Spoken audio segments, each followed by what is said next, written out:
त्या पक्षातले जे आमदार आहेत ते शरद पवारांना फोन करून सांगतात, त्यांना साकडे करतात, काहीतरी करा, जी अस्वस्थता आहे पक्षामध्ये ती थांबवा आणि तुम्ही काहीतरी करा, अशा पद्धतीची विनवणी करताना कुठल्या आमदारांनी फोन केला ते सांगा ना. असं बोलायला एकदम सोपं आहे. आमच्या पक्षाचे आमदार सत्तेत नसलेल्या नेत्यांच्या बरोबर जाऊन संपर्क करून काय साध्य करणार आहेत? करू शकत नाहीत. आमच्या सर्वच्या सर्व आमदारांचा सुनेत्रा वहिनी यांच्या नेतृत्वावर त्या ठिकाणी विश्वास आहे. त्यांनी त्यांना विधिमंडळ पक्षाचा नेता केलेला आहे. पक्षाचे सर्व आमदार हे अजितदादा यांच्या नेतृत्वावर विश्वास ठेवून त्यांच्यासोबत आलेले होते. अजितदादांच्या मुळेच ते त्या ठिकाणी त्यांच्या मतदारसंघामध्ये निवडून आले.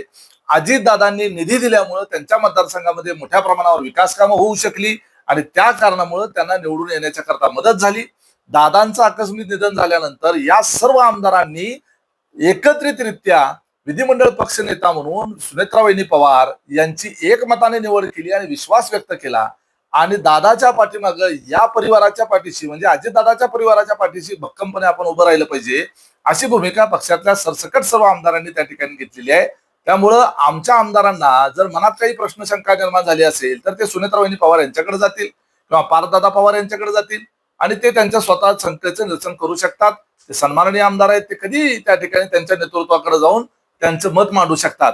त्यामुळं या ज्या सगळ्या बातम्या पेरल्या जातात ह्या सगळ्या बातम्या खोट्या आहेत आणि ते रोहित पवारच जाणीवपूर्वक पेरतायत असं आमचं मत आहे. असा विषय आहे की पार्थ पवार ज्यावेळेस ही भेट झाली पटेल आणि तटकरे जे आहेत पवार साहेब त्यानंतर 12ला भेट झाली, 16ला पार्थ पवारांनी मुख्यमंत्र्यांची भेट घेतली आणि त्यामुळेच कुठेतरी पार्थ पवार नक्की पक्षामध्ये काही बदल घडू इच्छित आहेत का किंवा पाहतायत का असं देखील संशय समोर येतो. आम्ही एनडीए मध्ये घटक पक्ष आहोत, परंतु आमचा स्वतंत्र पक्ष आहे. सरकारमधल्या कामाच्या करता संसदेचे सन्माननीय सदस्य म्हणून त्या ठिकाणी राज्यातल्या देशातल्या काही विषयाच्या संदर्भानं माननीय मुख्यमंत्र्यांना पार्थदादा पवार भेटायला गेले. याचा अर्थ तुम्ही जे आता प्रश्न विचारला त्याच्याशी जोडण्याचं काय गरज आहे? तटकरे आणि पटेलांना जे सिनियर नेते आहेत त्यांना डावलून ते भेटले असा त्याचा अर्थ निघतो आणि त्यामुळेच कुठेतरी नाराजी जी आहे ती दोन्ही नेत्यांमध्ये वाढलेली पाहावी असं. कितीतरी नेते कार्यकर्ते हे माननीय मुख्यमंत्र्यांना भेटतात. प्रत्येक वेळेला मुख्यमंत्र्याला भेटायला जाताना, माननीय पंतप्रधानांना भेटायला जाताना इतर नेते सोबत असावेच असं काही नसतं. ज्या वेळेस त्या नेत्यांना वेळ असतो त्यावेळेला त्यांना विचारलं जातं, वेळ असतील तर ते सोबत येतात किंवा त्यांचं काही काम असेल तर सोबत येऊ शकतात. ज्या वेळेला कदाचित मुख्यमंत्र्यांची वेळ अचानक पण मिळालेली असेल आणि त्यामुळे ते तातडीनं गेलेले असतील. दादा, अजितदादांचं जेव्हा निधन झालं त्याच्यानंतर काही तासातच रोहित पवारांनी काही आमदारांना पक्षातील फोन करायला सुरुवात झाली, अशा पद्धतीची चर्चा आहे. काय नेमकं सत्य? हे खरं सत्य आहे, विदारक सत्य आहे.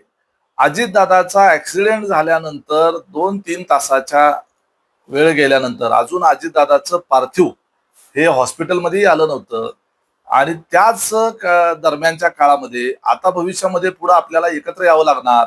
आपण सगळे मिळून एकत्र येऊ, पुन्हा साहेबांच्या नेतृत्वामध्ये आपल्या पक्षाला एकत्र करू आणि आपण सगळ्यांनी एकत्र काम करू अशा पद्धतीचे फोन हे तुतारी गटाच्या नेत्यांकडून आमच्या पक्षाच्या घड्याळ चिन्हावर निवडून आलेल्या आमदारांना सुरू झाले होते. याच्यावरून एक लक्षात घ्या की कुणाचा कशा पद्धतीनं अजितदादाच्या निधनानंतर त्यांच्या परिवाराला बाजूला टाकून कशा पद्धतीने हा आमचा अजितदादाचा पक्ष गिळंकृत करण्याच्या करताचं षडयंत्र दादाचं निधन झाल्याबरोबर सुरू झालं होतं. हे याच्यातून लक्षात येतं. आपली माहिती अगदी बरोबर आहे. तुम्ही खासगीमध्ये आमच्या आमदारांना विचारलं तर नक्की ते तुम्हाला सांगू शकतील. अनेक आमदार असे आहेत की ज्यांना तसे फोन गेले, कुणाचे फोन आले हे सुद्धा ते सांगू शकतील. आणि या पद्धतीनं तुतारीच्या आमदारांना, तुतारीच्या नेत्यांना विलिनीकरणाच्या नावाखाली हा पक्ष जो आहे तो ताब्यात घेण्याची घाई त्यावेळेला झाली होती. हे त्यांचं षडयंत्र लक्षात आल्यामुळे तातडीनं सुनेत्रावहिनींची उपमुख्यमंत्रीपदी शपथ झाली आणि त्यांचा जो मनसुबा होता तो यशस्वी होऊ शकला नाही. सुनेत्रावहिनींची पक्षाच्या सर्व नेत्यांनी, आमदारांनी, कार्यकर्त्यांनी राष्ट्रीय अध्यक्ष म्हणून निवड केली. त्यामुळं जे तुतारीच्या नेत्यांचा जो मनसुबा होता तो धुळीला मिळाला आणि त्या अस्वस्थतेतूनच रोहित पवार हे सातत्यानं आमच्या पक्षाला टार्गेट करत असतात, आमच्या नेत्यांना टार्गेट करत असतात. उमेश पाटील हिरोगिरी करायला निघाले, हिरोगिरी म्हणतात तुम्हाला? ठीक आहे, उमेश पाटील हिरोगिरी करायला गेलेले आहेत असं त्यांचं मत असेल तर तुम्ही महाराष्ट्राचे व्हिलन होण्याचा प्रयत्न करू नका. लोकांना तुमच्या सातत्यानं एकच गोष्ट बोलण्याचा किळस यायला लागलेला आहे आणि त्यामुळं आम्ही आमच्या पक्षाची, आमच्या नेत्याची भूमिका त्या ठिकाणी मांडतो आहोत. तुमचं पितळ उघडं पाडल्याशिवाय राहणार नाही आणि त्यांचं पितळ उघडं पाडायला एक साधा कार्यकर्ता सक्षम आहे आणि त्याच्यामुळं त्या अस्वस्थतेतून ते म्हणतात की ते हिरोगिरी करायची आवश्यकता नसते. जे सत्य आहे ते सत्य आहे. शिवसेनेचे नेते आहेत आणि मंत्री आहेत. संजय शिरसाट म्हणतात की अजितदादांच्या राष्ट्रवादीमध्ये मोठ्या प्रमाणात फूटपणे चिन्ह आहे. आता ही तुटलेली मन एकत्रित होणार नाही. आज जो प्रसंग आलाय तो पक्ष फुटीच्या उंबरठ्यावरच उभा आहे. त्यामुळे अशा सगळ्या गोष्टी आणि काही लावून अजितदादाच्या राष्ट्रवादीत लवकरच उद्रेक होईल. अहो, तुम्ही तुमच्या पक्षाची काळजी करा. एक आनंद परांजपे तुमच्या पक्षात आले की हुरळून जाऊ नका. तुमच्या ठाणे जिल्ह्यातले किती नेते आमच्या संपर्कात आहेत हे तुम्हाला नेमका आता प्रवेश झाल्यावर तुम्हाला समजेल. त्यामुळं आता सत्तेत आहात आणि म्हणून त्याच्यामुळं तुम्हाला माईक समोर आला की काही बोललं तरी चालतंय असं म्हणून काही बोलून चालत नसतं. आमचा पक्ष व्यवस्थित आहे, एकसंध आहे. सुनेत्रा वहिनींच्या नेतृत्वावर विश्वास ठेवून सर्वजण एकत्रितरित्या काम करतील आणि निश्चितपणे भविष्यामध्ये या पक्षाचे स्थान त्या राज्याच्या राजकारणामध्ये अतिशय वरच्या पातळीवर असेल याची खात्री त्यांनी बाळगावी. दादा, परिस्थितीनुसार विलिनीकरण कधीही होणार नाही. आमच्या पक्षाच्या कार्यकर्त्यांना, आमच्या पक्षाच्या नेत्यांना, आमच्या पक्षाच्या आमदारांना राष्ट्रवादी काँग्रेस पार्टी तुतारी आणि राष्ट्रवादी काँग्रेस पार्टी घड्याळ याचं विलिनीकरण मान्य नाही. हे कधीही होणार नाही. हे लॉक करून ठेवा. आणि हे विलिनीकरणाचं गाजर सातत्यानं जे सारखं समोर ठेवलं जातं हे केवळ तुतारीचे आमदार जे आहेत हे आमदार निष्ठून आमच्याकडं म्हणजे तुतारीतून घड्याळाकडे जाऊ नयेत, त्यांचे खासदार निष्ठून आमच्याकडे येऊ नयेत याच्याकरता म्हणून सातत्यानं विलिनीकरणाची चर्चा आमच्याकडनं कोणच करत नाही. विलिनीकरणाची चर्चा कोण करतं? तुतारीचे नेते करतात, त्यांचे प्रदेशाध्यक्ष करतात, त्यांचे माजी प्रदेशाध्यक्ष करतात, रोहित पवार करतात. याच्या व्यतिरिक्त आमच्या पक्षातलं का कोण बोलत नाही? विलिनीकरणाच्या नावाखाली विलिनीकरण होणार आहे. त्यांच्या पक्षाचे आमदार सारखे विचारतात त्यांना, अहो आमच्या मतदारसंघात कामं होत नाही, आम्हाला निधी मिळत नाही, आम्हाला उद्याच्याला निवडणुका लढवायच्या आहेत, आम्हाला लोकांना उत्तरं द्यायची आहेत, लोकांना तोंड द्यायचं आहे. आमच्या मतदारसंघात 1 रुपयाचं आम्हाला विकास काम करता येत नाही. आमचं साधा तलाठी ऐकत नाही, ग्रामसेवक ऐकत नाही, तहसीलदार ऐकत नाही, PI ऐकत नाही, SP ऐकत नाही. आम्ही त्या ठिकाणी निवडून येऊन आमचा काय फायदा? कसल्याही परिस्थितीमध्ये आपल्याला अजितदादांच्या पक्षाच्या सोबत गेलं पाहिजे अशा पद्धतीची त्यांच्या आमदारांची आग्रहाची, खासदारांची आग्रहाची भूमिका आहे.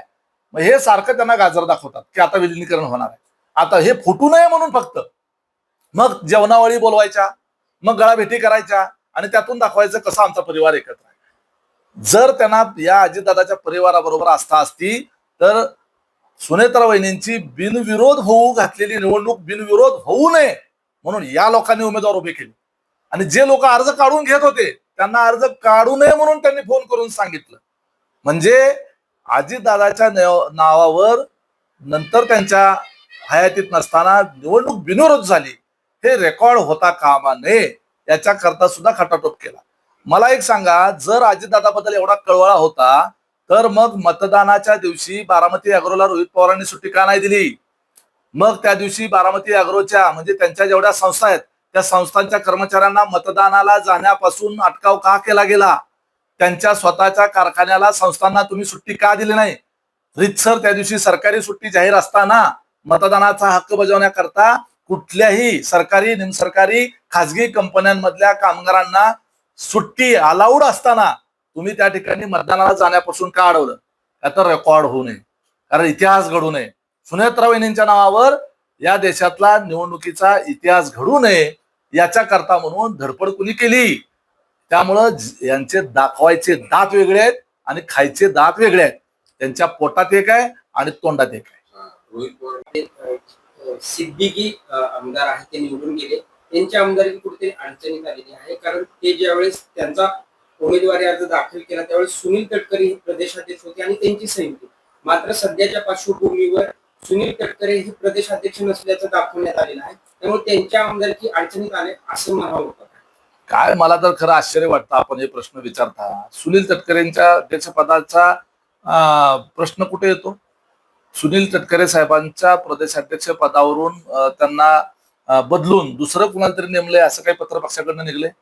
अशी काही कुठं निवड कुठं झालेली तुम्ही ऐकली?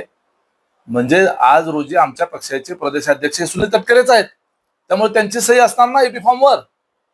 त्यांची सही असल्यानंतर एक लक्षात घ्या, कालच या संदर्भामध्ये प्रेस कॉन्फरन्स घेऊन अतिशय व्यवस्थितरित्या क्लॅरिफाय केलेलं आहे.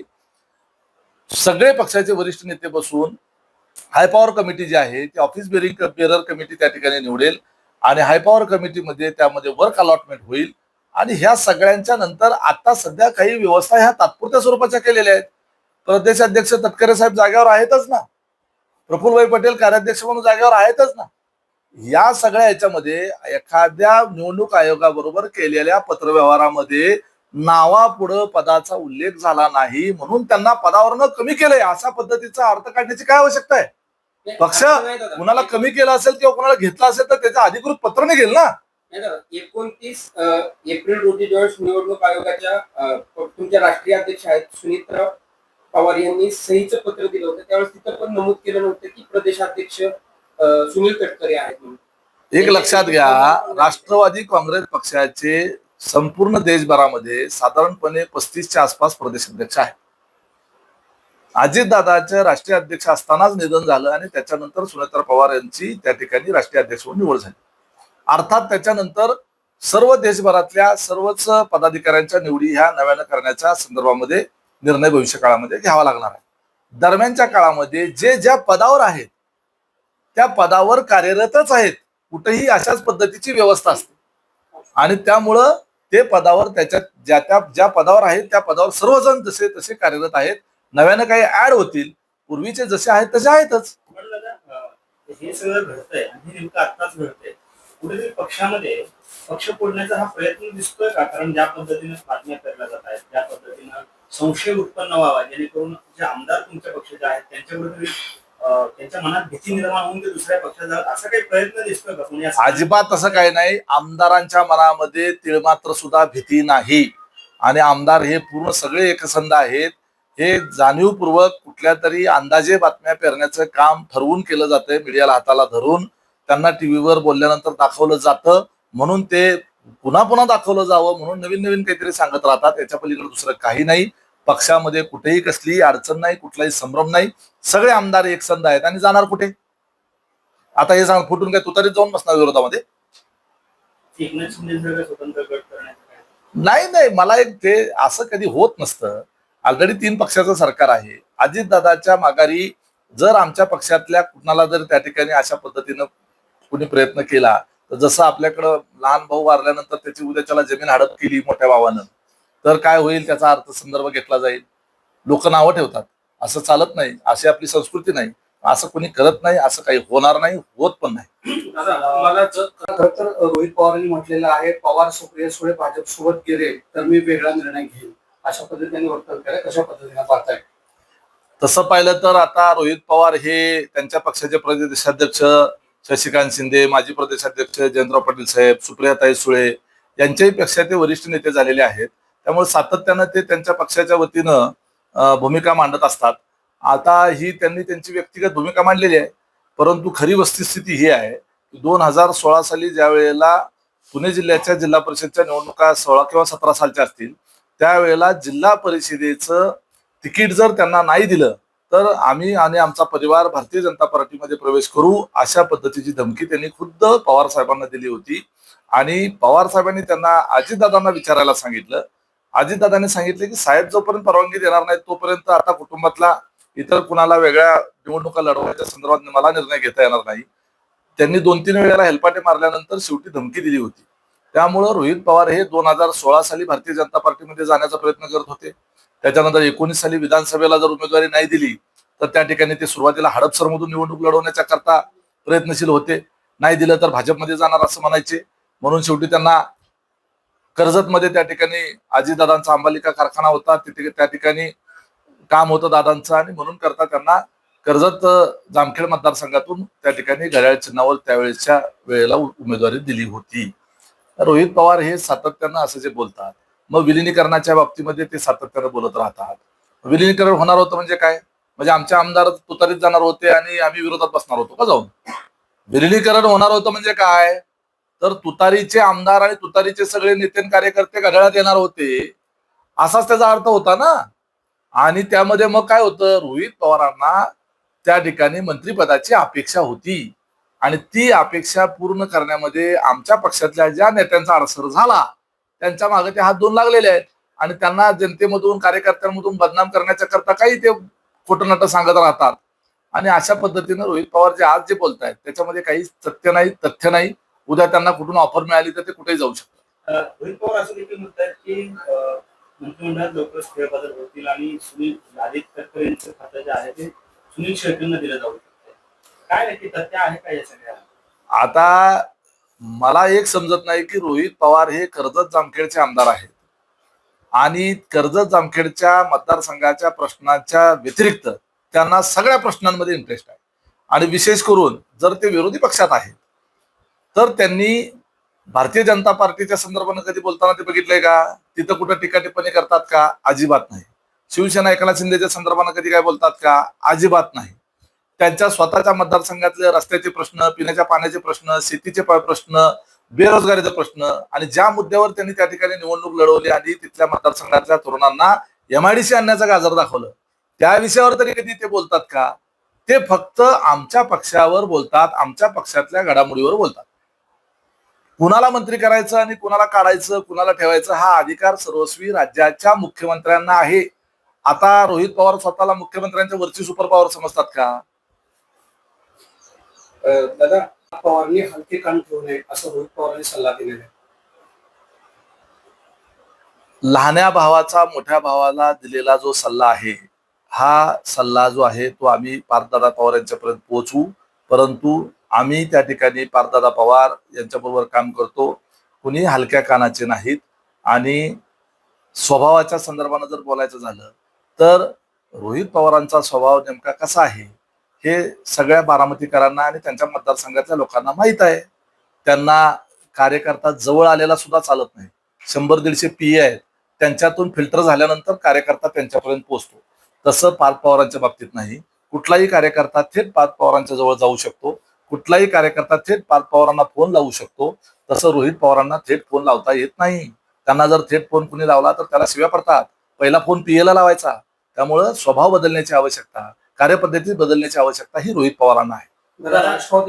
राष्ट्रवादीमध्ये सुरू असलेल्या अंतर्गत वादाच्या पार्श्वभूमीवर पार्थ पवारांनी मुख्यमंत्री फडणवीसांची भेट घेतल्याची चर्चा. तुम्हीच चर्चा करताय. मुख्यमंत्र्यांना भेटायला पार्थदादा गेले तेव्हा मी सोबत होतो. मुख्यमंत्र्यांना भेटायला जे लोक सोबत होते त्यात मी एकटाच होतो. त्यामुळे मला सगळं माहित आहे. ती भेट जी होती ती प्रशासकीय कामाच्या संदर्भातली होती.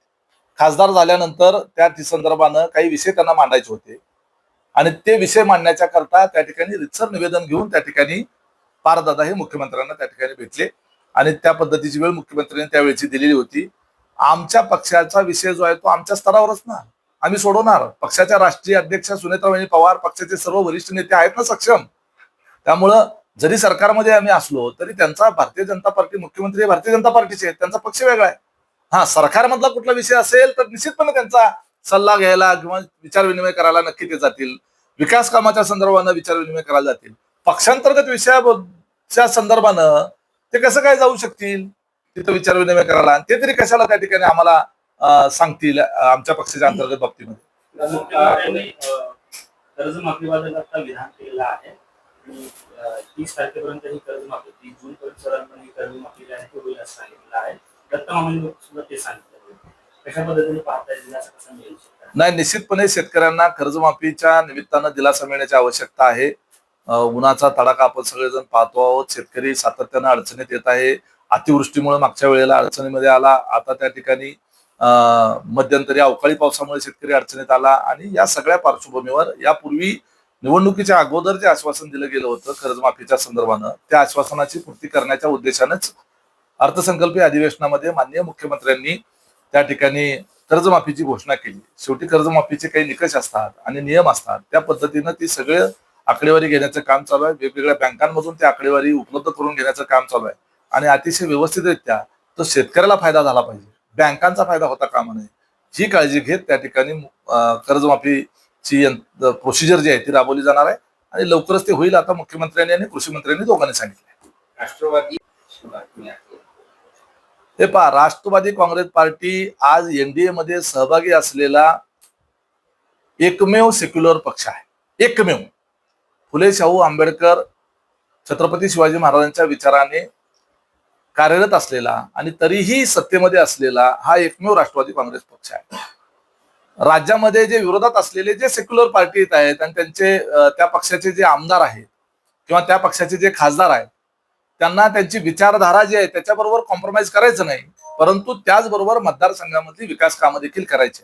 आणि त्यामुळं या विरोधात असलेल्या सेक्युलर पार्टीचे जे आमदार खासदार आहेत त्यांना जर पक्षांतर करायचं असेल तर सगळ्यात प्राधान्याचा पक्ष हा राष्ट्रवादी काँग्रेस पक्ष घड्याळ आहे. सुनेत्राबाई पवार यांच्या नेतृत्वामध्ये असे अनेक आमदार इतर पक्षातले, विरोधी पक्षातले हे आमच्या संपर्कात आहेत आणि लवकरच तुम्हाला या संदर्भामध्ये काही घडामोडी झालेल्या दिसतील. दादा, विलीनीकरणानंतर काय होणार हे आम्हालाच माहिती होतं. दादा शेवटी भाजप विरोधात बोलत होते. दादांनी फाईल गोळ्या केल्या होत्या, ती फाईल कुठली? दादांचा ऍक्सिडेंट हा घातपातच. काकासाठी लढलो कारण आमच्या मनात शंका. रोहित पवार जे काही बोललेले आहेत ते कुठल्या संदर्भाने बोलले? भारतीय जनता पार्टीच्या विरोधामध्ये त्या ठिकाणी अजितदादा कधी बोलले? पुणे महानगरपालिका आणि पिंपरी महानगरपालिकेच्या निवडणुकीमध्ये विरोधातले उमेदवारच भाजपचे होते. आम्ही त्या ठिकाणी तुतारीबरोबर आघाडी करून त्या ठिकाणी निवडणूक लढवत होतो. त्यावेळेला त्या परिस्थितीनुसार ती स्थानिक स्वराज्य संस्थेची निवडणूक आहे आणि तिथं त्या ठिकाणी त्या प्रचाराचा तो भाग होता. आणि मग जर फाईल होती कुठली तर मग सांगावं ना त्या फाईलचं नाव आणि कुणाची फाईल होती. आणि फाईली कोणाकडे असतात अशा पद्धतीच्या? त्या फाईली असतात गृह खात्याकडं, CID कडं, CBI कडं, ED कडं. आमच्याकडे कुठलं असलं खातं आहे की कुणाची तरी फाईल आमच्याजवळ असेल? रोहित पवार हे काहीतरी मनानं गप्पा मारतात, त्याच्यामध्ये काही तथ्य नाही. आता अजितदादाचा अपघात की घातपात याच्या संदर्भाने सन्माननीय त्यांच्याच पक्षाच्या राष्ट्रीय अध्यक्षांनी आणि सर्वोच्च नेत्यांनी अजितदादाचा अंत्यविधी व्हायच्या अगोदरच प्रेस कॉन्फरन्स घेऊन जाहीर करून टाकलं की हा घातपात नाही तर अपघातच आहे. म्हणजे कुठली इन्क्वायरी नाही, कुठला तपास नाही, कुठलं काही पुरावे वगैरे काहीच गोळा केलेला नाही. अजून काही तो ब्लॅक बॉक्स वगैरे काहीच आलेलं नाही. परंतु थेटपणे रोहित पवार ज्यांच्या नेतृत्वामध्ये काम करतात त्या नेत्यांनी प्रेस कॉन्फरन्स घेऊन सांगितलं. मग पवार साहेबांसारख्या एवढ्या ज्येष्ठ नेत्यांनी त्यांच्या आयुष्याचा सगळ्या अनुभवातून काहीतरी त्या ठिकाणी ते बोलले. त्याच्या विपरीत भूमिका नेमकी रोहित पवारांनी घेतलेली. अर्थात रोहित पवारांनी जे अपघाताच्या संदर्भाने जे मुद्दे उपस्थित केलेले आहेत ते मुद्दे जे आहेत ते अत्यंत महत्वाचेच आहेत, आम्ही ते नाकारत नाही. ते मुद्दे सगळे आम्ही त्या CBIची इन्क्वायरी करावी म्हणून जे पत्र दिलेलं आहे त्याच्यामध्ये सगळे ते घेतलेले आहेत. त्यांनी अतिशय अभ्यासपूर्ण या संदर्भामध्ये मांडणी केली, याच्याबद्दल दुमत नाही. परंतु त्याचा उद्देश जो आहे तो अजितदादाचा घातपात की अपघात याचा शोध लागावा याच्यासाठी नाही, तर त्या अजितदादाची सहानुभूती स्वतःभोवती केंद्रित करून अजितदादाची लिगसी स्वतःभोवती घेणं आणि भविष्य काळामध्ये बारामती मतदारसंघावर दावा करणं याच्या करताची ती धडपड आहे, अजितदादाच्या प्रेमापोटी नाही.